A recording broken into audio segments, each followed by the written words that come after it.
임원 면접의 핵심, 조직 적합성과 오래도록 함께할 인재인지 장기적 성장의 관점에서 본다 라는 말을 들으면 납득이 가시나요? 아마 가셨을 겁니다. 이론적으로 맞는 말인 것 같거든요. 그러나 저는 교과서적으로 맞는 말, 상식적으로 타당해 보이는 말이 아닌 처절할 정도로 지극히 현실적인 관점으로 취업을 바라봅니다. 저는 회사 생활을 제대로 해본 적도 없는 일반적인 취업 당사가 아니라 실제 여러분들을 뽑게 될 부장, 임원급들과 함께 일하면서 그들이 뭘 원하고 뭘 고민하는지를 현장에서 듣고 있는 사람이거든요. 임원이 뭔지를 제가 정의해 보겠습니다. 바로 그 회사에서 가장 퇴직이 가까운 사람입니다. 제가 신입 때 함께 했던 상무님, 저랑 식사를 하는데요. 딸내미가 대학교 3학년인데 임원 임기가 연장될지를 굉장히 걱정하셨습니다. 회사의 미래가 아니라요. 임원은 계약직이고 1, 2년씩 연장이 되거든요. 그리고 다음 해에 잘리셨어요. 더 극단적으로 막내 아들이 초등학교 6학년인데 잘리신 안타까운 케이스도 있었습니다. 이게 이론과 교과서로는 설명될 수 없는 처절한 현실입니다. 이런 사람들이 회사의 미래 인재를 뽑고자 할까요? 진짜로? 이렇게 매년이 바람 앞에 등불인데 장기적인 관점으로 인재를 채용한다? 와, 진짜 아무것도 모르는 사람들이 이런 조언을 한다고 생각을 합니다. 대기업 임원들하고 대화는 나눠본 적이 있을까 싶어요. 제가 현실적인 관점에서 임원 면접 공략 솔루션을 드리겠습니다. 첫 번째 포인트, 모든 답변을 깔끔 간략하게 준비하세요. 임원은 여러분들과 딥하게 대화를 나눌 생각이 없고, 따라서 핑퐁형으로 질의응답을 주고받거나 꼬리 질문을 과하게 하지도 않습니다. 물론 케바케고 회사 규모가 작다면 임원도 부장급처럼 여러분들을 함께 일할 사람으로 인식하는 경우도 있겠지만, 대부분의 경우 여러분들에 대해 깊이 있게 알아갈 생각이 없어요. 임원 면접은 다녀오신 분들은 느껴보셨을 테지만 임원 특유의 시니컬함이 있죠. 그게 여러분들한테 관심이 없어서라고요. 여러분들이 3년 차쯤 됐을 때 여러분들이 보신 임원의 90%는 정리가 됐을 겁니다. 여러분들의 미래 성장 가능성 이런 거 관심 없고, 사실 이거 면접 나온 것도 귀찮다고. 근데 채용은 임원의 재가가 있어야 할 수 있는 거라서 어거지로 나온 거예요. 그리고 1차에서 이미 검증할 거 다 했기도 했고요. 그니까 귀찮게 하지 말고 깔끔 간략하게 대답을 하세요. 30초 정도 분량으로 완결성 있게 답하시면 됩니다. 뭔가에 대해 막 너무 깊이 있게 준비할 필요가 없어요. 특히 실무 면접에 비해서 면접 시간 자체도 짧기도 합니다. 간혹 공기업이나 은행권에서 들어가는 외부 면접관도요. 어차피 나랑 일할 사람 아니니까 기계적으로 질문 던지고 답변 듣고 하는 정도라고요. 그런데 이 30초가 너무 짧다고 느껴지는 경우가 있어서 나오는 실수들이 있습니다. 사족이 붙으면서 말이 늘어지거나, 아니면 임팩트를 주기 위해서 내가 대단한 성과를 냈다는 식으로 과장하거나, 혹은 사업에 대해서 엄청 과감한 아이디어를 제시한다거나 하는 실수들이 발생을 합니다. 모두 좋지 못해요. 100대1 경쟁에서 최종 면접 2대1까지 안착했다는 거는 여러분들이 이미 49명을 제낀 상황입니다. 가만히 있어도 중간은 가요. 그럼 합격입니다. 여기서도 내가 가치 있음을 과하게 어필하려는 식의 득점을 노리지 말라는 겁니다. 그럼 승부는 어디서 갈리냐? 두 번째 포인트입니다. 질문을 아주 넓게 확장해서 대비를 하세요. 임원은 아무 질문이나 던지거든요. 실무 면접관이 행복이 뭐라고 생각하세요? 최근 읽은 책이 있나요? 최근 관심 있는 사회 이슈가 있어요? 이런 거 안 던지죠. 근데 임원은 던진다고요. 여러분들이 이미 1차를 통과했을 정도면 이미 앵간한 답변은 다 준비가 됐을 텐데, 그거 다듬고 개선하지 마시고 그거를 그대로 유지하세요. 대신 뜬금없이 나오는 질문들을 새로 대비하는 게 낫다고요. 최근 읽은 책이 있나? 이 질문은 어떤가요? 대부분의 분들이 읽은 책이 없을 겁니다. 그래서 가면 대답이 제대로 안 나오죠. 그래서 좀 괜찮아 보이는 책 하나를 읽은 척 GPT에게 하나 요약해달라고 하고 읽은 척 하면 되는 거잖아요. 마찬가지로 최근 관심 있게 본 사회 이슈, 신문 기사가 있다면 이것도 마찬가지죠. 이런 식으로 완전 폭넓게 나오는 질문들에 대해서 빠르게 하나하나씩 대비를 치라는 겁니다. 시간이 뭐 오래 걸리지도 않잖아요, 이런 건. 이런 건요, 대비 안 된 사람은 무조건 버벅이는 반면에 대비가 된 사람은 아주 깔끔하게 대답할 수 있어요. 이런 식으로 빵꾸가 나는 질문들의 개수를 최소화시키면 합격 확률이 최대화가 되게 되는 겁니다. 또 제가 자주 강조하는 거지만요, 세 번째 포인트, 캐릭터 컨셉은 어른들 말 잘 들을 것 같은 보수적인 느낌의 인재입니다. 임원의 니즈는 너한테 관심 없으니까 나 있을 때 사고나 치지 마라 이겁니다.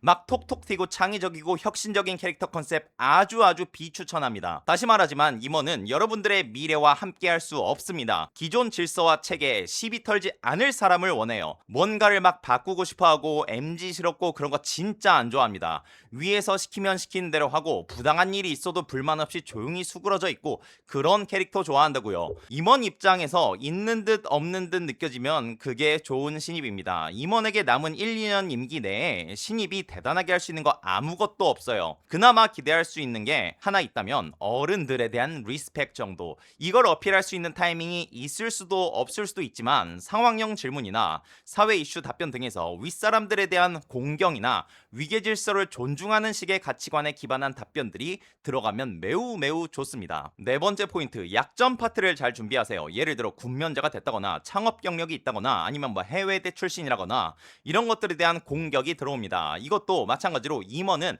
리스크를 경계합니다. 이 사람이 뭘 잘할지 기대하기보다는 혹시나 이 사람의 사고 체계가 다소 경직된 대한민국의 조직 질서와는 맞지 않는 사람일지를 집중 검증하고 싶어해요. 임원은 조용히 할 거 하다가 퇴직하고 싶은데 이상한 놈이 와서 딴소리 할까봐 그게 걱정이 된다고요. 그래서 저런 부분에 대한 답변을 강력하게 준비하셔야 됩니다. 여기서는 답변이 좀 늘어져도 확실하게 방어하고 가시는 게 좋습니다. 다섯 번째 포인트, 1차 면접에서 나의 답변을 복기를 하세요. 임원은 새롭게 여러분들을 알아가기 귀찮고 1차 면접관이 올려둔 코멘트를 기반으로 그냥 합격시키고 싶어하는 경향이 있어요. 임원 면접이 제로 베이스인 경우보다 1차 점수 합산 혹은 1차 점수를 보면서 면접 치는 경우가 훨씬 많습니다. 당연히 삼성 같은 원데이 면접은 예외지만요. 근데 이 1차 면접 컨셉이 2차랑 어긋나는 실수를 하는 경우가 있어요. 컨셉을 그대로 가져가 주세요. 거시적 관점에서 최악의 케이스가 뭐냐면 우리가 이미 1차에서 준비한 자기소개 뭐 지원 동기 경험 이런 거 많잖아요. 이거를 2차 때 갑자기 리빌딩을 해버리는 거예요. 이미 내가 1차에서 전달한 컨셉이 있고 그게 임원 면접에 올라가 있을 텐데 완전 다른 얘기를 하면 안 된다고요. 심지어 이거를 리빌딩 하느라 임원 면접에서 날아오는 다양한 질문들에 대해서 대비할 시간을 확보를 못한다? 그러면 1차 면접 컨셉도 망가지고 질문 커버도 폭넓게 못하는 떨어지는 지름길이 되는 것이죠. 여섯 번째로 단답형 암기들을 많이 해놓으세요. 대표적으로 회사 매출을 포함한 재무제표상의 주요 지표 같은 수치화된 부분들이 있고요. 또 다른 한편으로는 개념, 정의들이 있거든요. 예를 들어 뭐 스테이블 코인이 뭐냐, 금융이 뭐냐, 펀드가 뭐냐, 자동차면 뭐 모빌리티가 뭐라고 생각하냐, 영업이 뭐라고 생각하냐 이런 것들이 있잖아요. 이런 거를 한두 문장으로 깔끔하게 정리해서 암기해 놓고 있다가 깔끔하게 대답을 하는 거죠. 참고로 이런 거 차별화된 답변을 하려고 하지 마시고 애가 개념을 깔끔하게 숙지하고 있구나, 말도 두괄식으로 착착 늘어지지 않게 답변하는구나 하는 정도만 하면 됩니다. 이상한 답변 하지 마시고요. 비슷한 느낌으로 회사 사업 방향에 대해 물었다? 나만의 창의적인 해결책 솔루션 디테일하게 제시하지 마시고 이 회사에 대해 충분히 조사해서 주요 방향성 뭐 두세 개에 대해서 확실하게 숙지하고 있음을 1, 2, 3번 번호를 붙여서 말해주면 그게 좋은 답변인 겁니다. 마지막으로 일곱 번째로 모의 면접 시뮬레이션을 할 때 질문이 종류별로 하나씩 나온다고 생각하고 준비해보세요. 다대다 면접이다 보니까 한 사람당 실질적 질문이 다여섯 개밖에 안 들어와요. 자기소개 마지막 할 말은 빼고요. 그럼 질문이 어떻게 들어오겠어요? 뭐 경험 관련 한 문항, 뭐 인성 관련 한 문항, 상황 질문 한 문항, 뭐 회사 이해도 한 문항, 여기에 개인화된 문항으로서 뭐 약점 공격이나 최근 읽은 책 이런 거 한 문항이요. 이렇게 종류별로 5개 채워지지 않겠어요? 이렇게 하나의 세트가 진행이 된다고요. 거꾸로 이렇게 진행될 가능성은 적습니다. 뭐 성공 경험 말해보세요. 네, 그 다음 실패 경험 말해보세요. 네, 그 다음 힘들었던 경험 말해보세요. 뭔가를 개선해본 경험 말해보세요. 이렇게 전개될 가능성은 0%예요. 이 얘기를 왜 하냐면 무슨 엉뚱한 컨설팅 강사들이 모의 면접을 이런 식으로 진행을 하더라고요. 그러면 학생들은 경험을 열심히 준비해야겠다라는 식으로 빠져버리는 것 같더라고요. 물론 폭넓게 대비하는 관점에서 여러 경험을 준비하는 게 나쁜 건 아니지만요. 경험에 매몰되는 경우가 너무 많습니다. 제가 지금까지 올린 영상을 쭉 봐보세요. 경험 정리 영상이 있습니까? 단 한 개도 없어요. 왜? 거기서 승부가 안 나거든요. 다른 데가 중요한 게 훨씬 많으니까. 다른 데서 변별력이 더 나니까요. 오히려 경험 정리에 과투자하다가 최근 읽은 책 뭐냐 같은 간단한 질문 하나에 대답이 어버버 한다니까. 경험은 자소서나 1차 면접용으로 3, 4개 경험을 정리해둔 거를 가지고 어떤 경험 질문이 나오든 돌려막기 하는 거지 경험의 개수를 종류별로 계속 늘린다고 해서 능사가 아닙니다. 그러니까 연습할 때 종류별로 질문이 하나씩 들어온다고 생각을 하고 연습하는 게 훨씬 좋습니다. 그 관점에서 뭐 경험은 임원은 한 개 내지 정말 많아봐야 두 개가 들어오겠죠. 굳이 따지자면 임원은 약간 성공 경험 이런 것보다 힘들었던 경험이나 갈등 경험처럼 문제 일으킬 여지를 줄여주는 포인트로서 경험을 물어볼 가능성이 높아요. 왜냐면 문제 있는 애 뽑아서 귀찮아지는 게 싫거든요. 누구는 뭐 나를 뽑아야 할 강력한 성공 경험을 어필하라 라고 하는데 어우 진짜 퇴직이 코앞인 임원 맘도 모르고 비현실적인 헛소리를 하는 겁니다. 임원은 회사의 장기적인 미래를 본다. 오래 다닐 사람, 뭐 로열티 있는 사람, 중장기적 비전과 성장 가능성 이런 헛소리가 나오는 것도 마찬가지라고요. 여러분들이 헷갈리시면 안 되는 게 오너랑 임원은 완전히 다른 거예요. 오너일까 회장은 그 회사의 주인이잖아요. 그래서 그 회사의 가치가 영원히 발전하길 바래요. 중장기적으로 잘해줄 사람을 실제로 원합니다. 근데 임원은 완전 반대라고요. 파리 목숨이에요. 그래서 이건희 회장 관련 서적들을 보잖아요. 그러면 항상 나오는 얘기가 임원들은 항상 자기 자리가 불안하고 이를 위협하는 리스크를 두려워하고 관리하려 한다는 관점에서 얘기하는 내용이 엄청나게 많아요. 이게 바로 오너와 임원의 차이라는 겁니다. 제 의견과 관련해서 GPT랑 대화를 나누니까 이렇게 답변을 하더라고요. 저 사람들 관점, 여기서 저 사람들이라는 거는 일반적인 취업 강사들의 대본들을 제가 학습을 시켜놓은 겁니다. 임원은 장기 근속 가능성과 로열티를 본다. 그리고 저의 관점은 뭐다?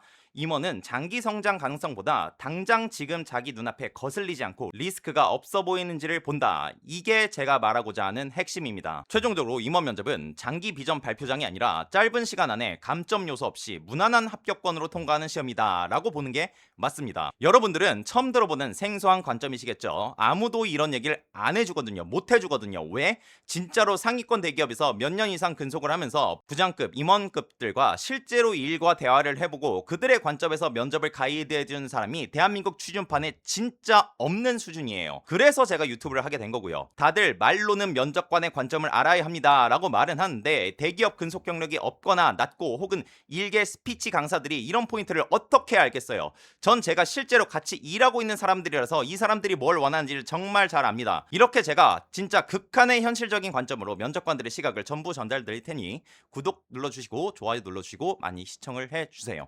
임원 면접 화이팅!